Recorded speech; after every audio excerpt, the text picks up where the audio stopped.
Apa aku cewek paling serius loh di DPR sembarangan. Digabungin tentara di Cawang. Polisi. Masa kena? Tapi serius kena pukul? Iyalah digebukin. Berarti ke DPR dulu tuh belajar berarti. Jadi lu masih mau belajar. Itu yang mau diperjuangin 270 juta orang. Lu pikir gaya-gayaan. Harus diubah aturannya supaya negara itu bukannya dagang rakyat dong. Jadi kayak kurir untuk narkotika internasional. Oh gitu? Kayak gitu. Tadi berarti Eyang yang bikin BPJS. yang menginisiasi. Lu punya kartu BPJS di sini punya. Gua harus masuk DPR karena emak gua kan meninggal karena kurang lebih quote and quote nggak bisa berobat. Jadi orang miskin dilarang sakit. Udah ketemu berarti. Karena ada juga yang tidak mau Indonesia punya badan riset. Ada, berarti negara yang tidak mau. Ada juga oknum, ada indikasi sampai si labnya itu dibikin kosong, gak ada barang-barangnya. Aku nggak mau saat dipanggil pulang Tuhan itu lagi sedih. Ini siapa nih datang? Oh, tukang piring. Nih podcast apaan sebenarnya, Masya Allah. Nama podcast ini selesai nggak selesai kumpul ya. Oke. Jadi ya yang tadi jam 7 harus cabut ya cabut gitu ya. Oke, pokoknya kumpul. Tergantung mood aja ya. Enggak juga sih, ya tapi tergantung seberapa seru lawan bicaranya. Jadi kalau mau 2 jam kita nggak ada nggak batasin. Mama telepon ya, angkat dulu nggak nih? Ya Allah, mak lu nelpon, coba angkat Bu. Mak. Ini podcast apa sih sebenarnya? Mak, lagi sama Oneng, lagi podcast. Mana suaranya? Sehat, Bu. Apaan sih? Sinyal. Udah. Dia emang kadang-kadang suka gitu nelpon. Lagi ngapain? Pengen curhat. Ngobrol tuh setengah jam. Ya, mumpung masih punya emak dinikmatin. Tapi ngobrolin politik ya sama emak gitu. Masa? Sumpah. Ya ampun, keren banget ih. Kayak tahu-tahu dia. Bersyukurlah masih punya ibu. Kayak tuh yang di-share tuh gitu-gitu tuh. Terus nge-share ginian nih, bentar deh. Jahat banget ini orang gitu-gitu. Lucu deh emak gue tuh. Nah, yang waktu itu kan Prof Mahfud dari mama juga. Lanjut Yang ya. Lanjut. Nah, jadi kenapa sih orang bentar nih kelilipan. Kelilipan apaan? Emang begini nih kalau ngobrol sama yang STW. STW apa? STW. Apa? Setengah tua. Bodoh. Oke, harus dijelasin. Setengah abad ya. Setengah tua. Ya, terus setengah abad ya yang umurnya. Jackson. Lu mau ngomong apa ngundang gua? Pak banyak. Kemarin kan yang sama di podcast sebelumnya tuh kemarin tuh serius banget. Ini kita itu emang serius? Enggak. Katanya ngantuk. Ngantuknya aja serius gitu. Gimana gak ngantuk? Biar kelihatan gak on aja. Eyang lagi sibuk apa sih sekarang setiap hari tuh? Biasa lah, lagi kerja di DPR kayak gitu. Emang di DPR tuh kerja yang bukannya tidur-tiduran aja? Kadang-kadang. Kadang-kadang kebanyakan ya. Keseringan. Ada yang main nonton bokep gitu kan, ada yang main Candy Crush di DPR tuh. Dia lupa di belakang di balkon wartawan semua ya. Secara wartawan itu yang ngerekam gajinya belum turun cuy. Ngelihat dewan di bawah, ya ampun nih enak banget wakil gue katanya main gitu. Candy Crush lagi. Iri yang di atas. Di Zoom lah. Ya kan? Betul. Tapi serius aku mau nanya, Eyang tuh masuk DPR tuh dari umur berapa sih? Dari umur? Umur 35. Berarti udah 15 tahun. 15 tahun.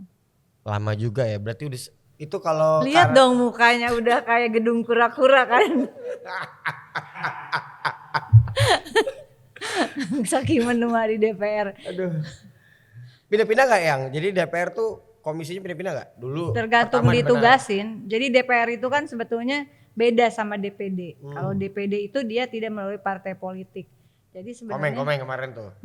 Seperti Mas Komeng, dia perwakilan mencalonkan sendiri independen tanpa melalui jalur partai politik. Kalau zaman tugasnya ngapain tuh Yang? Tapi kan Bang Komeng menang nih. Kalau DPD kan tidak memiliki hak keputusan. Senat kan dia berarti ya? Memberikan, sebenarnya kita juga nggak bisa ngomong senat. Perwakilan kalau zaman dulunya kan itu perwakilan golongan daerah dan golongan. Zaman dulunya beda. Nah berarti tugasnya itu apa tugasnya ya? Nggak bisa disebut senator karena kita tidak dalam konsep negara federal, beda. Dia perwakilan golongan, perwakilan daerah.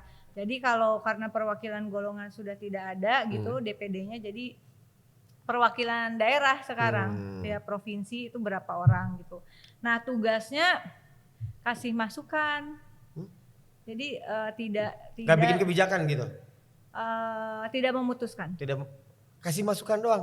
Kasih masukan. Tidak memutuskan. Terus Kalau ada sekarang udah ada dibuka ruang untuk beberapa undang-undang misalnya yang menyangkut daerah itu dia bisa ikut untuk rapat. Rapat yang nanti akhirnya jadi kebijakan tuh dia Jadi bisa undang-undang, berpartisipasi tuh.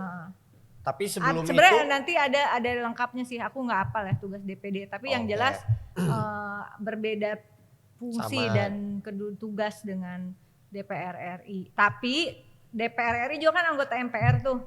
Nah DPD juga anggota MPR. Oke. Nanti kalau mau ada amandemen undang-undang Diundang semua dasar, tuh. nah baru dia di situ berkontribusi. Nah, Eyang nih udah 15 tahun kagak capek apa nggak mau istirahat aja? Ntar kalau mati juga istirahat kan. Emang lu udah pengen istirahat? Ya belum, kan aku nanya Eyang gitu. Nggak mau nikmatin hidup gitu ngelihat apa namanya? Kan kenikmatan orang beda-beda. Bener juga. Bener kan? Itu apaan tuh? Itu ada yang lagi menikmati apa tuh? Apa? Tapi aku mau nanya serius nih Yang. Kalau orang kan bilang tuh hidup tuh kalau cowok tuh harta tata wanita. Berarti kan kalau cewek kan harta tata pria tuh. Maksud lu?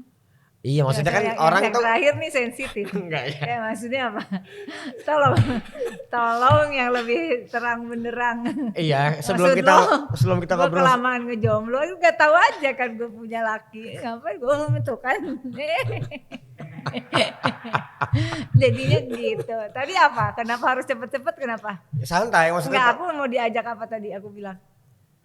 Acaraku apa habis ini? Makan makan malam. Dengan? Nggak tahu itu kan Dengan aku. calon apa tadi? Calon mertua. Oh iya, sama calon mertua. Iya. Emang Pak udah punya pacar? Calon mertuanya ada, calon lakinya ini mesti. Berarti itu mertua siapa itu? Bapak siapa mertua itu? orang. Mertua orang diajak makan, tapi nggak pacaran. Namanya juga harapan. Tapi Hidup jangan kehilangan harapan kan. karena ya kan bisa dibawa bercanda-bercanda dikit nih. Apa aku cewek paling serius loh di DPR sembarangan. Boleh tanya dari Pamdal, OB yang paling rajin nongkrong gitu.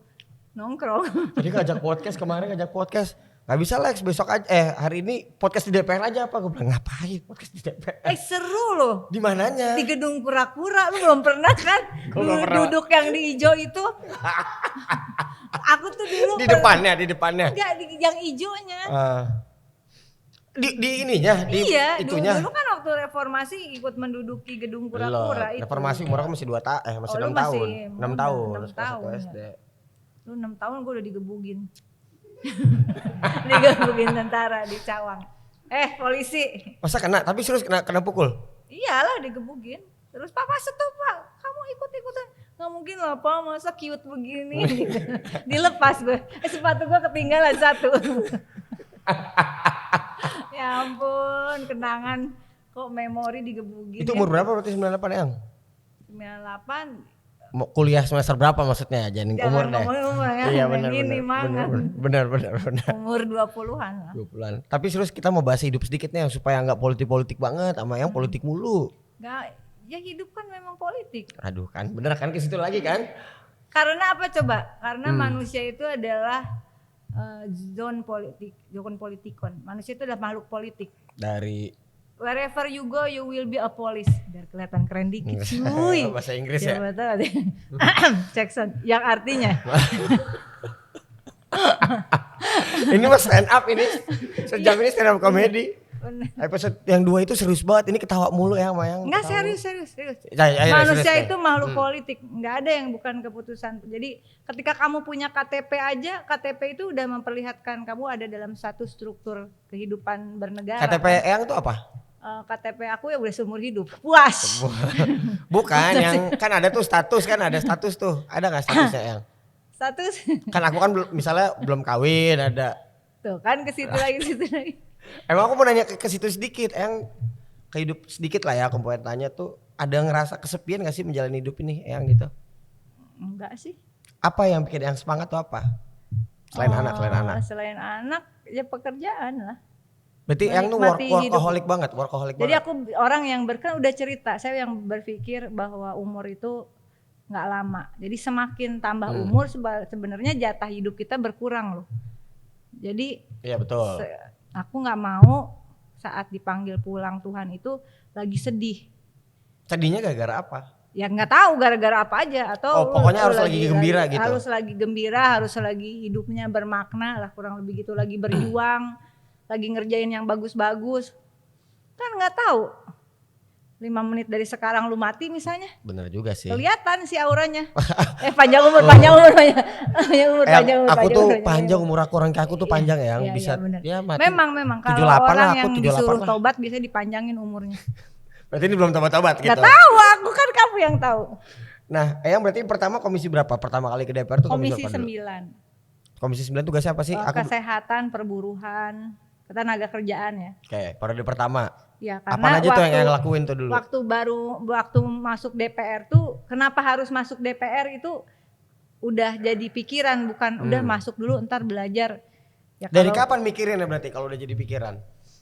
Dari kuliah, pas masih kuliah? Dari dalam perut ibu. Oh, masa iya sih. Kapan tuh kepikiran yang nanti gue bakal masuk? Gini, soalnya kan jalur karir kan yang jadi artis dulu terkenal. Kuliah juga cuma sastra Belanda lah, tapi ternyata itu jadi penting banget. Masih bisa gak bahasa Belanda? Enggak, ihli bedih dong. Ik hou van jou. Terus tahu nggak ik hou van jou? Enggak tahu aku nggak tahu. Sarange. Serius yang sastra Belanda? Sastra Belanda. Tapi tadi belum yang jawab tuh, kepikiran masuk dari lahir. Nggak, waktu itu kan waktu zaman reformasi kan ngalamin banget. Tahun 95 udah jadi aktivis kayak gitu. Nah, terus ada keputusan-keputusan yang penting lah. Saya kan concern waktu itu sempat di PKB sebenarnya. Di situ dikirim untuk belajar jaminan sosial ke beberapa negara begitu. Nah, kok di Indonesia luar negeri berarti yang belajar jaminan sosial ngeriset gitu ya? Dia dikirim ke Jerman, ke beberapa negara di Asia begitu. Karena Indonesia belum punya jaminan sosial waktu itu. Nah, punya seperti jaminan sosial, penyelenggaranya itu dulu Sostek, Taspen, Askes dan Asabri. Tapi sebenarnya itu PT. Sementara jaminan sosial tuh harus badan nirlaba, nggak boleh profit oriented. Berarti harus negara sebenarnya. Negara. Dia asuransi. Aku baru tahu loh yang PT. Dulu PT, Sekarang nirlaba. Oke. Nirlaba, dia badan sendiri gitu. Nah, kemudian bagaimana caranya ya supaya sistem ini jalan? Oh, harus ada produk hukumnya, harus ada undang-undang yang memerintahkan. Nah, undang-undang itu kan diputuskan oleh 2 tempat. Di parlemen dan eksekutif di istana begitu. Tapi bahasnya di DPR. Dibahas dulu tuh ya. Dibahas di DPR, konstitusi. Nah, kan nggak mungkin dong ujuk-ujuk gue jadi presiden begitu. Bisa. Ya harus DPR. Jadi wakil dulu. bisa. Siapa juga yang mau ngusulin gue jadi presiden? Waktu itu sih iya benar. Berarti ke DPR dulu tuh belajar berarti. Jadi DPR itu bukan belajar, nggak boleh masuk DPR belajar. Berarti DPR karena di DPR itu keputusan kalau DPR RI yang menyangkut sekarang kurang lebih 270 juta orang. Lu masih mau belajar? Itu yang mau diperjuangin 270 juta orang. Lu pikir gaya-gayaan? Ya tapi kan gak semuanya berjuang masuk sana kan. Ya itu kan terserah masing-masing. Ya, tapi intinya gimana caranya? Terus yang kedua, sebelum masuk DPR itu kebenaran jadi namanya duta buruh migrannya ILO, terus diminta jadi Board of Committee Migrant Worker in Asia. Jadi komite untuk pekerja migran di Asia. Nah, itu umur berapa yang udah jadi duta itu? Ya 20-an, 24 kayak gitu. Aku sering nanyain umur karena menurut aku penting. Karena maksudnya orang kan sering bandingin gitu yang kayak dia udah sukses umur segini. Ya lu umur segini kalau belum jadi apa-apa berarti hidup lu ngapain aja. Berarti yang umur 24 itu udah jadi duta untuk buruh se-Asia gitu atau Asia Tenggara tadi. Masuk ke komite namanya. Oke, lanjut yang ceritanya tadi. Terus akhirnya waktu itu kita sebenarnya memang negara pengirim, termasuk negara pengirim buruh migran terbesar di dunia, termasuk seperti Filipina. Nah, tapi Indonesia itu masuk dalam pengirim pekerja migran dengan kategori 3D, dirty, dangerous, and difficult. Jadi orang-orang yang kerjanya bukan di wilayah pekerjaan formal yang aman begitu. Tapi ya itu dirty, dangerous and difficult ya. Kerjaan yang berat. kotor, kerjaan Kotornya yang, apa nih berarti yang? ya kadang akhirnya dia jadi kayak kurir untuk narkotika internasional. Oh gitu? Kayak gitu, prostitusi, human trafficking, akhirnya hal-hal seperti itu. Nah, kok bisa kayak gini? Berarti ada sistem yang harus dibenerin. Di mana benerin sistem? Sekali lagi jangan lupa, yang sering kita lupa adalah Indonesia ini negara hukum. Berarti semua kehidupan kita itu adalah keputusan hukum, dan keputusan hukum itu adalah keputusan politik. Undang-undang itu adalah keputusan politik. Ini kan orang sering bedain nih. Jangan berpolitik gitu. Lah kalau nggak berpolitik lu gimana mau hasilin undang-undang? Makanya kenapa kemudian posisi di DPR itu menjadi penting begitu. Ini karena menghasilkan produk hukum. Orang sering lupa bahwa produk hukum itu adalah hasil keputusan politik. Makanya aku bilang tadi, manusia itu adalah zon politikon, makhluk politik sebenarnya. Jadi, nah intinya kemudian saya berpikir bagaimana memperbaiki ini. Waktu itu ada undang-undang tentang penempatan dan perlindungan TKI. Kalau penempatan itu lebih ke bisnis, jadi negara ngebisnisin rakyatnya. Bisnis dulu TKI. Kayak gitu? Dulu tuh penempatan, fokusnya di penempatan. Makanya banyak banget kasus. Nah, harus diubah aturannya supaya negara itu bukannya dagang rakyat dong, tapi perlindungan kan. Aduh. Lu tahu nggak? Pokoknya intinya 2 undang-undang itu yang gua harus masuk DPR karena emak gua kan meninggal karena kurang lebih quote and quote nggak bisa berobat. Jadi orang miskin dilarang sakit. Udah ketemu berarti aku benang merah, berarti gara-gara keresahannya gara-gara itu juga termasuk ada persoalan ada pengalaman personal. Pribadi, iya. Pengalaman personal itu menjadi penting ketika tapi bukan untuk diri sendiri. Ya untuk supaya orang banyak tidak mengalami hal yang sama motif kan gitu. itu tuh menjadi pentingnya. Nah, terus akhirnya oke, berarti gue harus masuk DPR kalau kayak gini. Nah, masuk DPR lah. 2 undang-undang itu yang menjadi prioritas di periode pertama. 3, tapi gol gak? Gol yang BPJS 2011. Itu lagi hamil gede kan. Umur berapa bulan hamil itu? Dari sebelum hamil sampai berujung. Tadi berarti Eyang yang bikin BPJS. Yang menginisiasi. Lu punya kartu BPJS di sini, punya. Tuh siapa pada punya? Aku sih nggak punya, Eyang. Enggak. Lu harus punya lo dia. Hah? Enggak kok, mandiri. Tapi pada punya BPJS gak emang? Cil, lu pakai BPJS gak, Cin? Kesehatan. Iya. Lu pakai BPJS, Cin? Pakai lah, enggak pakai. Yang BPJS. inisiasi orang ini, Cin. Cin, lu. Oh, thank you. Alhamdulillah ada yang thank you, aku terharu ya Allah. Akhirnya ada yang berterima kasih dengan punya BPJS ya tapi, Allah. tapi aku terharu sampai peranakanku turun. Aduh, yang boleh minta ini nggak ceritain sedikit kronologinya tuh pas penginisiasian itu kan tadi awalnya bersifat pengalaman personal. Kasih tahu kita ininya dong, apa namanya, behind the scene-nya gitu. Awalnya gimana nih? Proses awalnya gimana? Itu boleh boleh dibocorin nggak? Biar kita tahu gitu. Nah, ternyata Indonesia waktu itu udah punya undang-undang SJSN, Sistem Jaminan Sosial Nasional. Di undang-undang itu adalah ditandatangani oleh Presiden kelima Republik Indonesia Ibu Megawati Soekarno Putri di hari terakhirnya jadi presiden. Hari terakhir? 19 Oktober 2024. Sebelum presiden baru dilantik udah besoknya. Ketahuan gak terpilih lagi kan dalam pemilu waktu itu. Kemudian 19 dia Ibu mengatakan menurut saksi mata yang kemudian ikut berjuang di Undang-Undang BPJS, bilang pokoknya saya nggak jadi lagi presiden. Undang-undang ini harus tetap ketok palu, disahkan. Karena ini perlindungan dari lahir sampai lahat untuk warga negara. Itu kan yang nggak tahu perjuangan Bu Mega kayak gitu. Ntar sebelum kita ke Bu Mega, yang tadi belum cerita ini. Itu jaminan apa? Jaminan kesehatan, kecelakaan kerja, pensiun, hari tua, dan kematian. Nah, di dalam Undang-Undang SJSN 40 2004 itu ada harus yang menjalankannya badan BPJS kan. Ya. Nah itu ada saking takut tidak dijalankan maka dikasih di undang-undang itu tenggat waktu 5 tahun pembentukan badan. Oh. Nah karena pembentukan badannya itu melewati limit waktu ketentuan undang-undang, maka harus kalau mau ada badan harus ada undang-undang khusus tentang badan itu. Nah si si Eyang inilah yang Nah, inisiator gimana untuk dong? menginisiasi. Ceritain ininya dong kayak saya menginisiasi apa yang sekongkolan dulu sama siapa nih? Enggak, jadi itu Gimana? undang-undang itu kan bisa diusulkan oleh pemerintah, oleh DPR, DPR-nya bisa fraksi. Waktu itu belum perorangan. Nah, Belum perorangan, tapi itu kemudian ruang usulan perorangan itu akhirnya dengan kasus BPJS ini juga menginspirasi. awalnya perusahaan per perusahaan dulu. Per perusahaan. Fraksi itu partai yang di DPR. Oh iya, maksudnya gini enggak, tapi berarti kan dari kemarin Eyang bilang tuh kalau kita ke DPR, usulan itu bisa dari personal. Dari masyarakat, dari DPR atau dari pemerintah. Nah, kan Eyang kan sendiri nih. Pertama nih di sana. Dulu waktu zaman itu ya kita obrolin di fraksi dong. Jadi fraksi PDI mengusulkan gitu. Nggak, berarti aku pengen tahu prosesnya Eyang gitu. Kasih tahu ke kita prosesnya, apakah di Eyang kumpulin orang-orang. Kan kita nih awam nih nggak pernah masuk ke dalam parlemen. Kalau aturan yang dulu kita mengusul lewat fraksi masing-masing. Saya lewat fraksi PDI Perjuangan mengusulkan rapat di partai mengusulkan kalau di PDI ya. Itu apa yang akan diusulkan selama 5 tahun undang-undang apa saja. Nah, Eyang mencetuskan itu. Nah, saya menginisiasi itu, akhirnya itu salah satu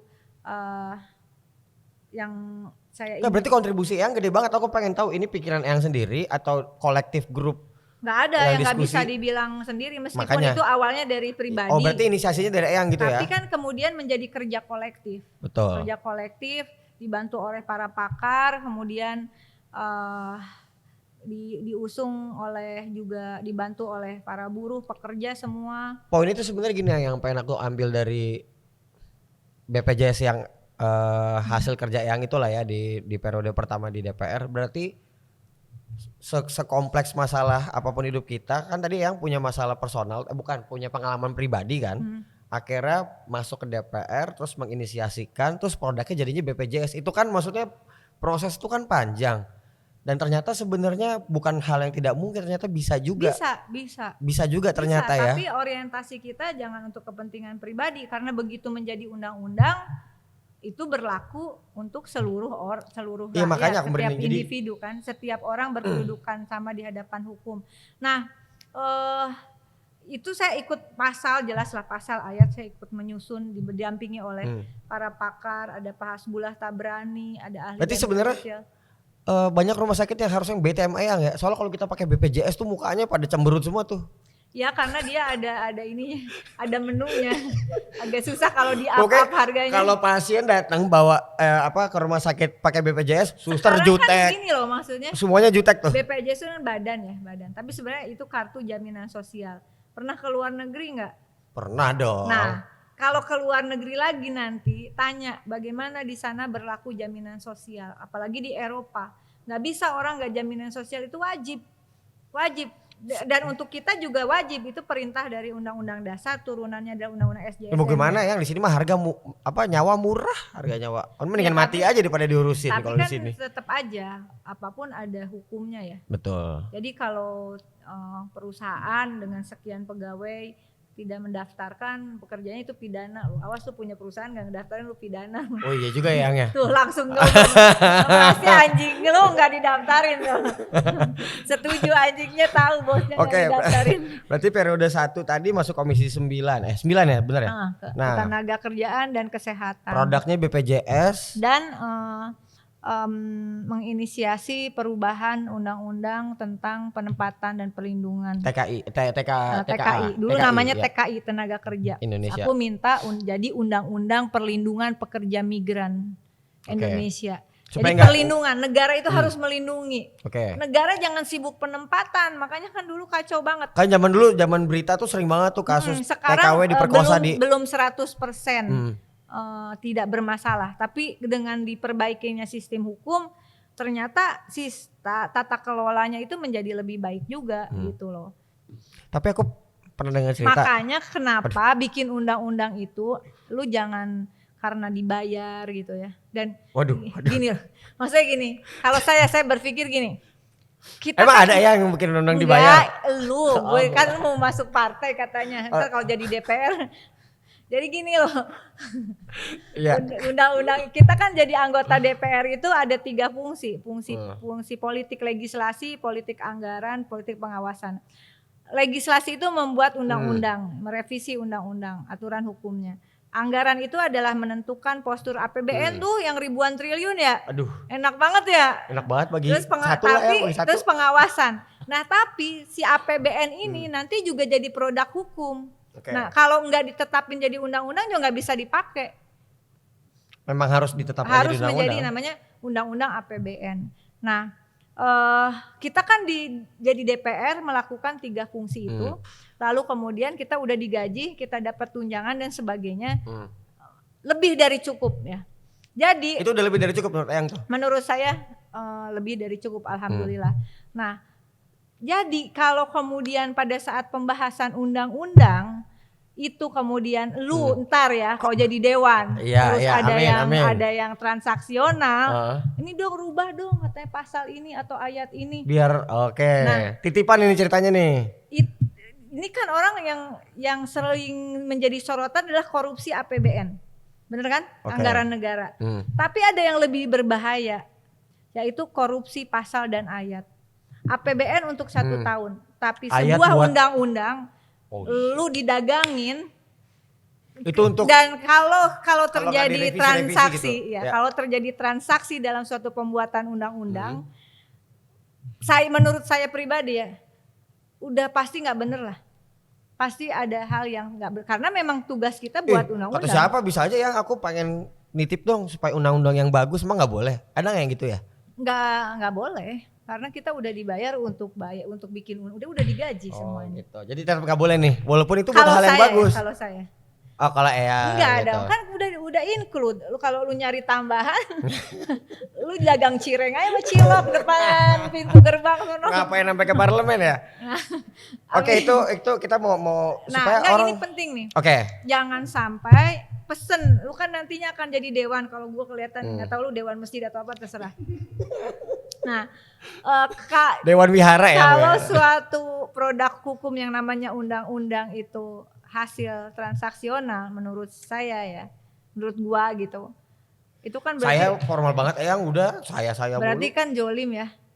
Apa tuh? Zolim Si ya benar. Nah, itu kalau nggak direvisi, lu mati 10 kali aja tuh tetap zolim tuh si undang-undangnya. Nauzubillah min dzalik. Gila ya, walaupun kitanya udah nggak ada di dalam. Lu mati 10 kali, lu mati hidup, nyawa lu ada 9 kayak kucing, ke 10 lu mati. Tapi itu kagak direvisi. Itu ngezolimin banyak orang tetap dan gitu. itu membuat orang kemudian itu berantai loh, berantai. Kalau direvisi, kalau nggak direvisi, enggak. Ya. Jangan cuman usia calon presiden aja yang lu revisi gitu maksud gua. Waduh, kenapa? Cheers. Iya, cheers kopi aku kopi ya Eyang ya. Aduh. Tarik nafas. Sabar nih baru chapter 1 ini. Sabar. Udah. Kok udah? Belum lah. Udah sejam ya. Baru 30 menit. Lu janjiin kopi dari tadi nggak datang. Oh iya, mana lu di tak parah ya, lagi seru-serunya ditinggal. Tadi bercanda, sekarang lagi mau masuk topik. Oke. Ya udah itu yang paling penting. Ini 5 Ingat tahun. ya, ingat lu jadi Ingat. dewan jangan kayak gitu. Lah kan nanti gurunya Eyang nanti yang ngajarin. Ya, kalau gue masih ada umur. Masih panjang yang 79 lah yang lah. Jangan sehat ya, yang penting sehat ya, doain sehat ya. 150 lah yang umurnya. Ketuaan gila. Gimana sih? Umur 50 aja nyari laki susah apalagi 150 gila. Ya Allah, Masa susah ya sih Allah. Eyang gampang. Sebenarnya kalau Eyang mah Susah. Ya orang kalau sebulan 2 bulan sama gue seneng ketawa-tawa, mungkin masuk bulan ketiga anjir. Punya bini kayak gini. Di demo tiap hari terus. itu 5 tahun pertama. Nah 5 tahun kedua dong, karena kita pengen tahu juga nih, ada orang udah 3 periode nih. Berarti ini periode jalan keempat ya Eyang ya? Kalau jadi lagi kan udah kepilih kan menang. Berarti Insya mau Allah, menjalani ke tahun ke-20. Nah, tahun ke-6, tahun ke-5 ke-10 tuh apa? Apa Eyang masuk komisi berapa Nah gitu? ini pertanyaan yang menarik dan penting. Jadi Gimana, karena tugas utama, lu kalau jadi dewan inget ya. Iya, astaga. Gue samperin lu malu ntar Eyang ajarin Politik lagi nih. legislasi tadi bikin Iya, undang-undang ya, betul. terutama merevisi undang-undang. Jadi karena itu adalah tugas utama, maka sebenarnya gue, Eke selalu menargetkan sama diri sendiri periode ini lu mau memperjuangkan apa? Oh, Apa oke. undang-undang yang akan kamu berikan? Kamu udah digaji apa? Gue nanya sama diri gue sendiri. Nah, di periode yang kedua itulah saya masuk ke dalam panitia khusus untuk revisi undang-undang tentang sistem ilmu pengetahuan dan sistem nasional ilmu pengetahuan dan teknologi Sinas Iptek. Oke. Di dalam undang-undang itu saya menginisiasi bagaimana kebijakan pembangunan itu harus berbasis riset Nah dan inilah teknologi. akhirnya jadi buku ini nih ya nanti ya. Ntar dulu, sebelumnya lu tahu nggak? Gimana nih? Jadi sebelumnya itu di dalam undang-undang itu kan produk hukum, artinya wajib diikuti oleh pemerintah pusat maupun daerah. Pemerintah pusat maupun daerah wajib menyelenggarakan kegiatan ilmiah. Cuy, kegiatan ilmiah, Wajib. kegiatan ilmiah. Iya wajib menyelenggarakan kegiatan ilmiah. Kegiatan ilmiahnya, tapi bentuknya kemudian apa tapi? lomba karya ilmiah. Yang bener apa? Iya bener, kan dulu rame lomba karya ilmiah. Tapi itu juga penting. Tapi Oh iya dulu, oh iya bener ya. ya. Iya, Ya tapi kan kalau kebijakan pemerintah bukan bikin lomba karya ilmiah dong. Nah ada namanya istilahnya evidence based policy, science based policy, kebijakan berbasis ilmu pengetahuan, harus berbasis riset kebijakan itu. Oke. Nah dapat kesempatan dikasih jalan untuk masuk dalam tim penyusunan revisi Undang-Undang Sistem Nasional Ilmu dan Teknologi itu, ini kesempatan buat gue belajar dari kan sekarang nggak usah pergi ke luar negeri. Saya nggak ikut ke luar negerinya, terus ada teman udah gue gantiin dah ke luar negeri lu ambil. Ada hal penting yang mau gue ini, lu mau ngapain? Nih lu kan ke luar negeri kan, nggak ada satu negara pun yang saat ini tidak berupaya kebijakannya berbasis riset. Bener nggak? Di luar negeri? Ya di semua negara itu, hampir semua negara itu kan menjadi. Kalau di Konoha? Nah di Konoha itu karya ilmiah. Nah terus, ya.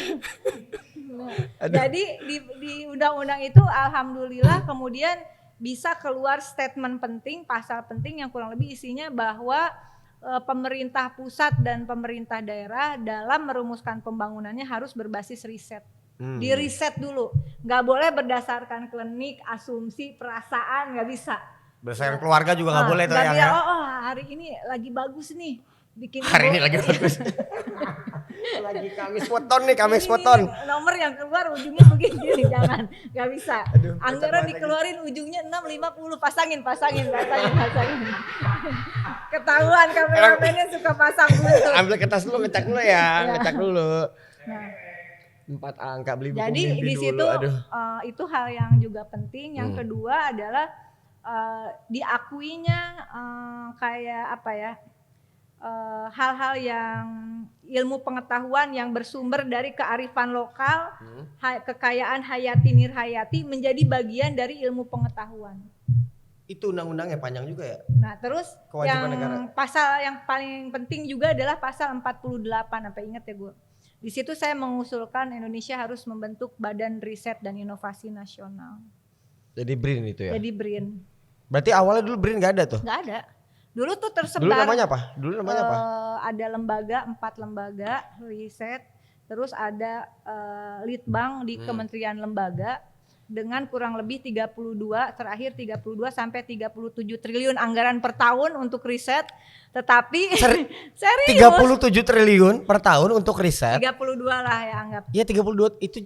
Tapi kan alasannya selalu banyak kalau nggak banget. ada, tapi untuk menentukan misalnya data padi aja tiap kementerian lembaga beda-beda kan. Beda-beda. Gimana mau bikin satu keputusan nasional? Yang negara kita duitnya banyak banget sih ini. Nggak buat riset doang 32 triliun. Nah, itu sekarang, riset apaan yang nyari surga itu risetnya? Di kementerian lembaga. Tapi itu kecil.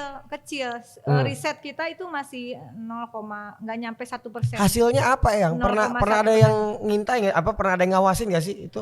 Iya makanya itu jadi persoalan. Makanya kemudian saya minta diintegrasikan karena sesuai dengan si arsip yang gue pernah lihat ini. Iya itu buku koper di Itu kan amanat membentuk badan riset itu bukan dari saya loh, bukan dari gua, dari para pendiri bangsa, Dari founding father, 513 orang dipimpin Muhammad Yamin plus 600 pakar dari berbagai keilmuan waktu itu nyusun untuk perlawanan Itu terhadap meetingnya berapa Belanda. lama tuh yang tuh? Yang undang-undang Sinas Iptek itu ya Prosesnya? ya cukup lama lah, setahunan, 2 Setahunan tahunan. ya. Tapi itu pertarungan yang cukup berat karena Tapi yang efektif gak? badan risetnya Iya, sekarang dalam proses integrasi karena ada juga yang tidak mau Indonesia punya badan riset. Ada, berarti negara yang tidak mau. Ada juga oknum yang tidak mau kita punya badan riset. Oknum ini apa nih? Oknum ini sekelompok orang atau perorangan nih oknumnya? Ya ada lah pokoknya. Ada pokoknya ada ya. yang tidak mau punya badan riset. Alasannya apa? Kita memang nggak boleh pinter ya. Kalau mau pinter diintegrasikan. Tapi kalau tidak diintegrasikan, beda-beda tiap kementerian lembaga hasil riset. Tapi yang ini serius aku mau nanya nih yang itu kan kalau aku ngelewatin kantor BRIN tuh gede-gede banget. Itu kayak gedung bekas itu kan bekas BPPT. Nah, hasil kerjanya apa aja sih yang pengen tahu dah? Di Dia periode kan 5 tahun terakhir deh, 5 tahun terakhir. Dia akhirnya undang-undang itu Undang-Undang 11 2019 ya. Tapi BRIN-nya sendiri baru akhirnya bisa dibentuk berdasarkan pertarungan juga yang tidak gampang ya. Saya sendiri termasuk juga mendapatkan tekanan begitu karena BRIN ini nggak ada yang pihak yang sangat tidak mau Indonesia memiliki sampai punya badan riset. Karena kan sebetulnya benar tuh si 513 orang pendiri bangsa itu kenapa mereka meminta perkuat riset karena nanti itu penjajahan tidak melalui senjata fisik tetapi lewat riset negara yang diarahkan gitu. Mereka itu udah prediksi udah itu ngomong kayak gitu dari tahun 60. Iya. Dari tahun 57 lah sebenarnya. Iya 60-an. 60-an tuh udah ngomong kayak gitu. Nah, tapi saya tetap bertarung begitu bahwa ada mekanisme yang harus dibenerin dari BRIN iya. Tetapi membentuk suatu badan riset negara ada aja dulu itu nggak gampang ya, yang penting ada dulu ya. Ada dulu kita benerin bareng-bareng ya. Kalau secara undang-undangnya kan itu makro udah sebetulnya udah cukup lah sebagai payung hukum. Tinggal teknis integrasi itu gabung kurang lebih 4.000 peneliti dan perekayasa dari semua kementerian lembaga. Lalu kemudian kabarnya ya indikasi kuatnya dilucuti datang ke situ sampai laptop juga diambil. Kemudian si laboratorium yang harusnya integrated karena supaya bisa dipakai lintas kementerian dong supaya hemat kan. Supaya datanya juga efisien lah dipakainya. Itu banyak saya tidak menuduh ada indikasi sampai si labnya itu dibikin kosong gak ada barang-barangnya. Nah, ini gila banget ya. Ini saya ceritakan karena udah terjadi ya, terjadi. Nggak apa-apa, orang harus tahu bahwa dalam membentuk BPJS, Badan Penyelenggara Jaminan Sosial, Badan Riset dan Inovasi Nasional itu sesuatu yang tidak mudah. Itu seperti mengembalikan lagi pondasi kita udah dicabut, itu karena bikin baru lagi gitu. Ini dibalikin lagi supaya kita punya BRIN, punya Badan Riset Nasional gitu, seperti juga negara-negara lain. Nah, hal yang paling pentingnya adalah di dalam riset nasional kita itu alhamdulillah juga saya berhasil memasukkan bahwa kerjasama riset itu juga harus berpegang teguh pada prinsip politik bebas aktif. Jadi kita bukan hanya politik luar negeri, tapi riset kita juga harus bebas aktif. Kita tidak bisa diintervensi oleh orang, kita membuka diri, tetapi bukan berarti kita disetir sama orang dong. Emang lu mau negara lu disetir sama orang lewat risetnya kan nggak mau juga ya kan? Lu kan di Konoha nggak mau kan disetir kayak begitu. Nggak mau, yang makanya nih kita udah mulai. Nah kayak gitu. Jadi saya selalu inget ini loh, enggak, kita tidak anti asing, bener. Rieke Diah Pitaloka itu tidak anti asing, enggak. Antinya apa? Anti nggak punya laki. Anti galau berarti, anti galau. Antinya anti galau. Ini omongan serius gila. Dari tadi ntar ya, dikit nih. Apa? Ini ya iya nggak apa-apa. Nah, Banyak juga nggak apa-apa. Dari tadi udah sekali ngerocos nggak berhenti. Kita nggak mau. Kita bukan tidak mau enggak. Itu prinsip Pancasila itu juga bagaimana Bung Karno mengajarkan nasionalisme di dalam taman sarinya internasionalisme kan. Jadi nggak bisa kita menutup diri kerjasama dengan negara lain gitu. dan kita tidak menutup diri orang lain untuk riset di kita, kerjasama di kita. Tetapi yang menjadi catatan penting, kan orang suka bilang ini lebih memperjuangkan kepentingan Cina gitu, atau investor lainnya yang ada di sini begitu ya. Menurut saya kalau orang Tiongkok di Indonesia memperjuangkan kepentingan Tiongkok benar. Orang Inggris di Indonesia memperjuangkan kepentingan Inggris benar. Orang Amerika memperjuangkan kepentingan Amerika, mereka yang ada di sini benar. Iya. Ya karena dia sorry ya sini, kalau gue bilang yang nggak benar itu orang Indonesia, kenapa tidak memperjuangkan kepentingan Indonesia? Setuju nggak? Iya. Mau gimana ya? Seperti tadi, kenapa nggak mau kebanyakan ada badan soalnya riset? Gitu. Kebanyakan orang yang kayak gitunya jadinya jadi kayak wajar itu. Nah, nih wajar nggak wajar juga ini harus jangan karena dia mayoritas lalu dibilang wajar. Saya selalu mengajak, ayo balik, katanya ngomong Pancasila. Pancasila itu tidak mengenal mayoritas dan minoritas. Jadi pendapat maupun kemudian orang yang menganut kepercayaan agama itu bukan dilihat dari mayoritas atau minoritas. Ketika dalam konteks berbangsa dan bernegara, hal-hal prinsip apa yang itu harus diperjuangkan bareng gitu. Oleh semua orang, nggak ada Pancasila, ngaku Pancasila tapi kemudian menganggap ada minoritas. Gitu. Jadi sebenarnya Pancasilanya nggak diresapin sama mereka nggak paham banget kali mayoritas dari orang kita nih yang ya berarti ya. Sebenarnya sih terutama itu harus ada dalam diri para penentu kebijakan sebenarnya. Nah ini aku ada satu keresahan yang jadi semenjak udah ngelihat spektrumnya lebih lebar, sempat kepikiran gini. Pernah ngobrol tuh sama temen dia kuliah di Kanada. Dia ngomong di Kanada itu dari sekolah dasar itu udah dimasukin ke kurikulum sekolahnya kalau partai politik itu dijelasin tuh organisasinya, fungsinya apa dan lain-lain. Ini kan salah satu jalan pembuka supaya kita nggak buta politik nih. Banyak banget kan di Indonesia yang buta. Pertanyaannya, kenapa di Indonesia enggak? Itu pertanyaan aku, bisa nggak sih Eyang gitu? Saya bisa jawab. Bisa masuk nggak sih kurikulum pendidikan politik? At least dasar deh orang tahu. Orang tuh sekarang udah gini Eyang, orang partai politik, oh tempat koruptor, udah jelek aja. Kalau udah ngomongin partai, anak muda kita ngomong partai politik udah langsung putar balik, nggak mau dilanjutin tuh topik pembicaraannya gitu. Nah bisa nggak kurikulum pelajaran tentang partai politik tuh masuk di sekolah gitu? Bisa nggak sih diperjuangin gitu? Gimana caranya Eyang? Caranya gimana? Keputusan MK aja bisa diubah, apalagi kurikulum pendidikan. Nah, tapi kenapa kok nggak ada? Kok nggak ada yang kepikiran gitu ya? Atau memang ada yang pernah menjalankan, cuman nggak tembus-tembus juga gitu? Dulu waktu zaman Soekarno itu terjadi bagaimana diterangkan apa itu politik. Ada dulu berarti di kurikulum dulu ada. Ada sampai ya. Kemudian makanya ada organisasi siswa, ada organisasi mahasiswa, lalu pandu yang kemudian jadi pramuka itu benar-benar hidup, yang kemarin mau dihapus ya pramuka begitu. Iya benar juga ya. Nah, pertanyaan pertama adalah sebetulnya kenapa sih kita jadi anti politik? Itu terjadi pada kenapa saya berani ngomong ini karena itu hasil riset saya di dalam tesis tentang kekerasan negara, banalitas kejahatan namanya. Bagaimana rakyat didoktrin waktu itu dengan propaganda. Saya jangan mengerti politik kalau bisa gitu ya. Tahu. Jadi di propaganda dan teror waktu itu ya, supaya orang nggak aktif, orang. Waktu itu kapan zaman Pak Harto nih berarti waktu itu? Ya 32 tahun dia menggunakan kampanyenya, propagandanya politik no pembangunan yes. Wow. Zaman itu, kamu googling aja politik no pembangunan yes. Itu mengatakan bahwa boleh lu ngomongin pembangunan, tapi lu nggak boleh berpolitik. Politik itu urusan penguasa, politik itu urusan pemerintah.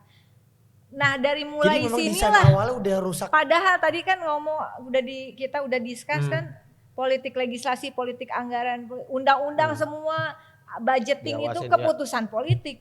Begitu ngomongin ke politiknya nggak boleh, cuman ngomongin pembangunannya seolah-olah pembangunan itu bukan hasil keputusan politik.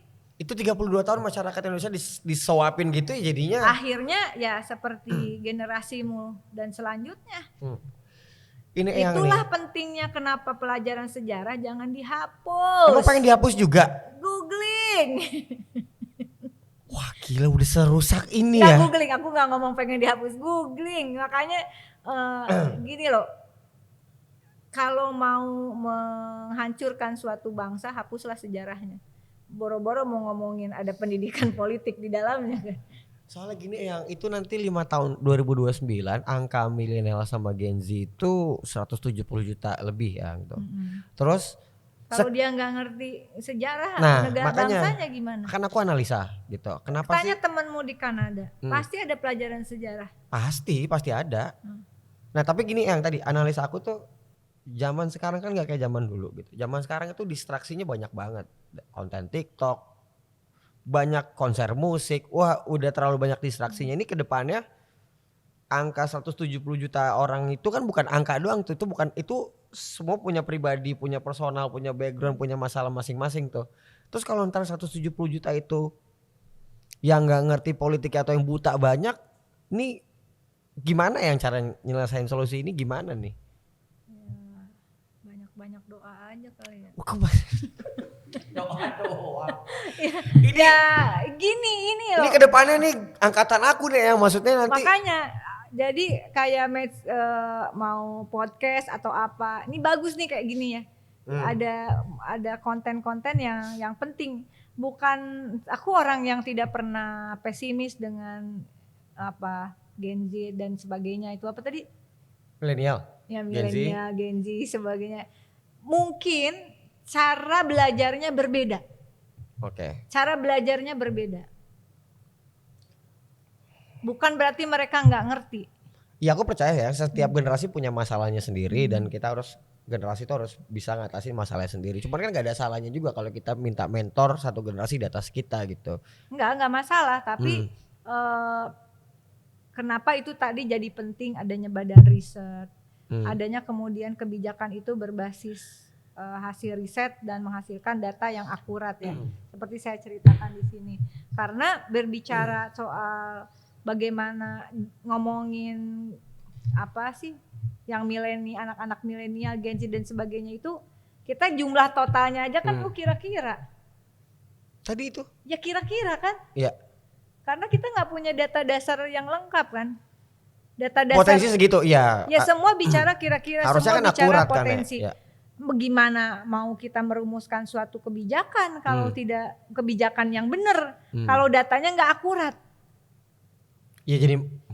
Bener kan? Iya benar. Nah terus gimana caranya? Ya kalau dari saya pribadi saya tidak akan letih menyuarakan, tidak akan pernah berhenti menyuarakan.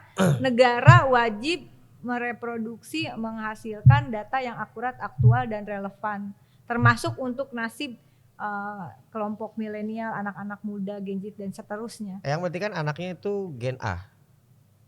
Umur 12. Alpha, Gen A di bawahnya Gen Z. Pertanyaan aku gini, kemarin aku nonton podcast Eyang tuh, Eyang bilang 52% apa 52 juta fiktif data ya, bansos. data fiktif. Itu kemana duitnya Eyang? Itu siapa yang nerima? Jin, AI yang nerima? Itu siapa itu yang nerima? Ya ada lah yang nerimanya. Itu sebenarnya kan udah diungkap, tapi saya nggak tahu kenapa berhenti. Nah sebenarnya masalah itu kan harusnya ini masalahnya. Kemarin tuh yang menarik tuh. Diginiin dong biar. Oh iya benar. Tolong beli bukunya ya. Biar bisa cetak. Berapa harganya? Harganya berapa Eyang? Harganya? 132.000. Ini disertasinya Eyang berarti waktu ngambil master ya? S3 doktor. Udah dok. Eyang udah S3 emang? Udah. Udah emang? Nggak percaya kan? Gue aja nggak percaya. Apalagi orang lain. Gue aja nggak percaya. Tunggu. Begini supir bajai begini S3. Oh ininya Bajuri. Padahal kita dulu bareng ya S3 ya. Iya bener. Kelas 1, kelas 2, kelas 3 ya kan. Tadi dulu. S1 kan tadi sastra Belanda. S2-nya? Filsafat politik. Ngeri banget. Ngebongkar pemikirannya Hitler. Serius? Serius. Taruh dulu. S3-nya apa S3-nya? S3-nya komunikasi. Oh oke. Tapi gini nih, ini kemarin udah dibahas tuh yang di podcast itu tuh. Ini kebijakan rekolonialisasi. Artinya bagus yang jelasin lagi di sini tuh. Rekolonialisasi itu penjajahan ulang oleh negara. Jadi gimana? Dulu kita dijajah. Bukan siaran doang yang diulang ya, penjajahan diulang juga. Tapi yang ngejajah negara sendiri. Bisa dalam hal ini ya penguasa lah gitu. Ketika dia tidak menggunakan kebijakannya palsu karena data yang dipakai palsu, ya itu bentuk penjajahan, Tapi yang nggak capek provide sendiri yang. Ada nggak teman-teman juga yang nggak sendiri lah ya, pasti ada. Ada Tapi kepala nggak banyak. desa, tuh temen gue banyak. Kemarin nerima kepala desa dari Bangka Tengah yang kasus korupsi timah itu. KTP kemarin yang bilang menarik. Gara-gara korupsi timahnya dibongkar, ternyata pemiliknya itu ada sangkutannya dengan pemilik perkebunan kelapa sawit. Lah ini orang kasus timah dibongkar, rekening diblokir, pabrik kelapa sawitnya ditutup. Oke. 600-an orang, kalau 664 orang di PHK sepihak. Lah kan gak bisa lu main PHK sepihak, lu bayar pesangonnya. Ya, enak aja. Gue bilang ini jangan orang ngancem supaya bikin rusuh di bawah kan. Oh, oke. Nah itu temen gue kepala desa. Ini kan buku serius banget Eyang. Ini sih tentang kalau mau ngebangun bikin kebijakan tuh harus riset dulu. Ini waktu itu jadi ada satu orang aku ceritain tentang Eyang, dia ngefans banget langsung sama Eyang. Dia pengen masa ketemu sih ada yang ngefans?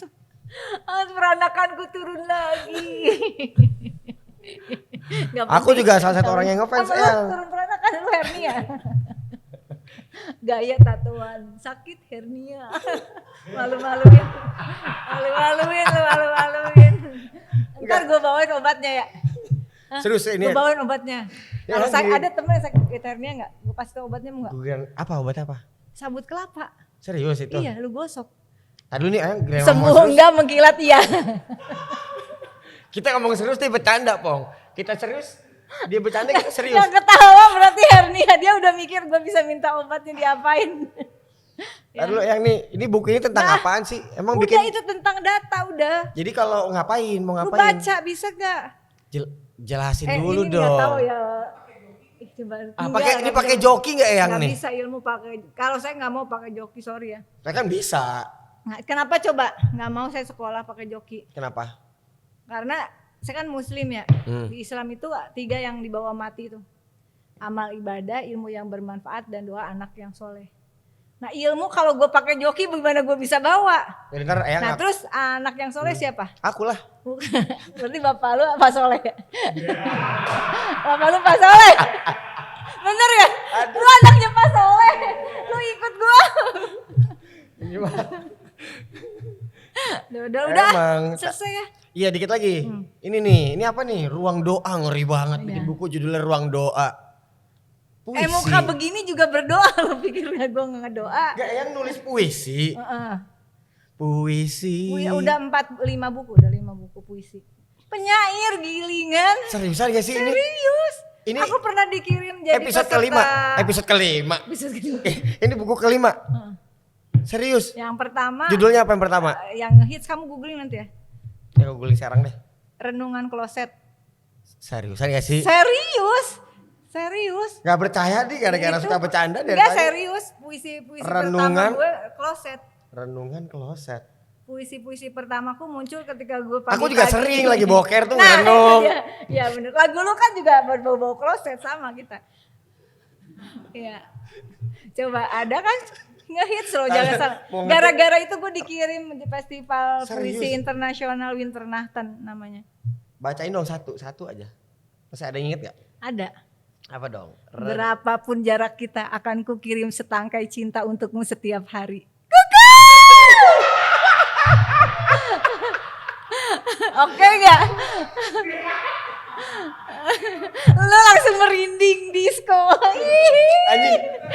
Covernya Pispot, covernya ini. Covernya Kloset. Beneran Gak percaya.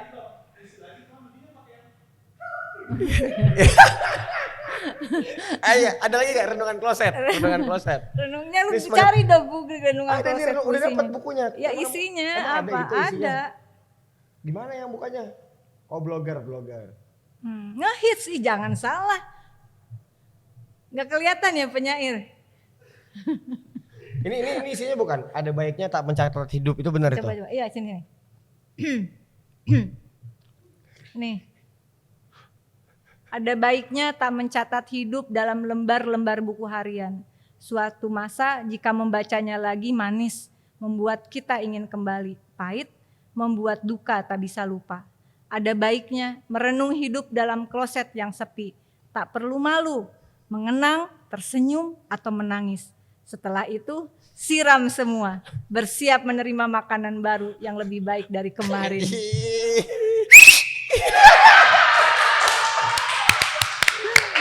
Itu tutup aja udah. Itu tutup udah langsung pas. Udah. Terima kasih guys, Indonesia di mana berada. Lu gak percaya ada renungan kloset?